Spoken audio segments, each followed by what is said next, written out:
Hi guys, John from Stormforce Fitness here. In this video I'm going to take you through the strength and power tests I want you to do as part of your program. The first of which is the vertical jump. Now there's different ways of doing it. Some people measure it on how high your feet go. Obviously when you're on your own it can be a little bit impractical. So my favourite way is to use some electrical tape. All you need is a very small bit. Hold it in the hand next to the wall you're going to use to mark your jump. And then all you're going to do is squat down as far as you can, explode up, and place the tape on the pillar.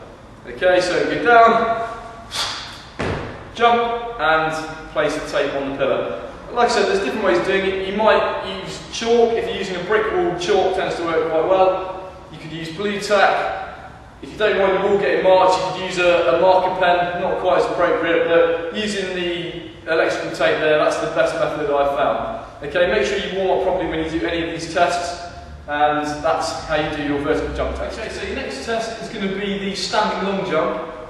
Ideally do this on a softer surface, just so it's a bit better on your knees. You can use a long jump pitch, you can use mats in the gym. It doesn't matter too much if you do it on a hard floor, because you're only doing a couple of jumps. Okay, so first of all we just need to mark out a starting point, so I'll just use a skipping rope here. So this is where I'm going to jump from, that's what I'm going to line my toes up with.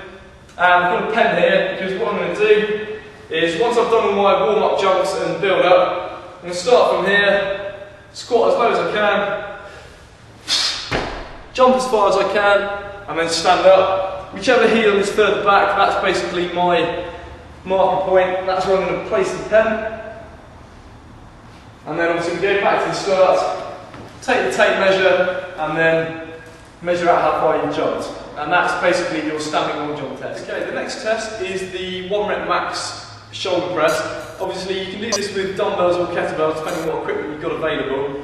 So what you want to do is, you should have some idea roughly of what you can press over your head. Start with a couple of weights lower, get yourself nice and warmed up, get your shoulders nice and loose, and then we'll go for what you think you can do, okay? So what I want you doing is squeezing your bum, sucking in some air, really bracing your abs, and then going for the press. In terms of technique, a little bit of lean is okay, you know, when you're pushing hard to get that 1 rep max, but try not to be all over the place and bending your back. You should be relatively solid going into that press. No use of legs allowed.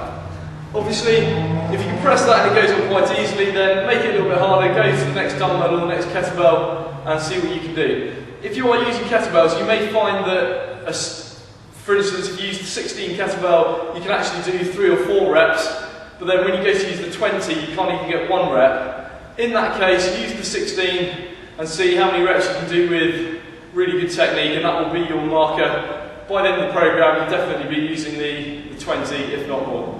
Okay, so that's the 1 rep max shoulder press. Okay, your next strength test is going to be the pull-up test. Now there's essentially 3 ways to do this depending on your strength and skill levels. The hardest way is to do the dead hang pull-up, where you're going to get yourself on the bar, start completely at the bottom, pull up, and start again. Okay, as soon as you can't get the chin over the bar, that's your test over. The next one you can do is to use a resistance band. So you have the band around the bar, and then do the same technique, as many as you can, full range of motion. Obviously make sure you use the same band at the start and at the end of the program, or a band that makes it harder, then you'll be able to see your improvement.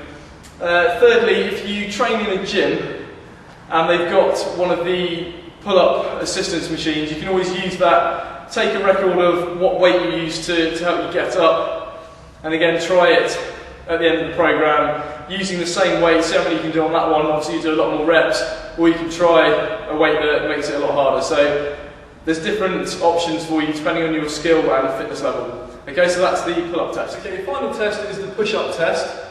Again, you've got different options depending on your skill levels. The easiest option would be to do push-ups on your knees. Do as many as you can. Alternatively, you can do full push-ups.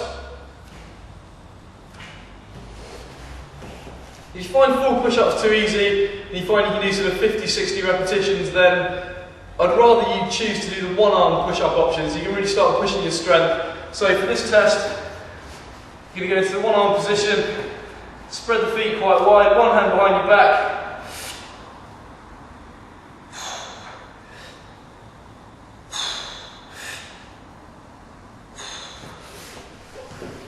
and perform as many reps as possible on both sides, and obviously take a record of that.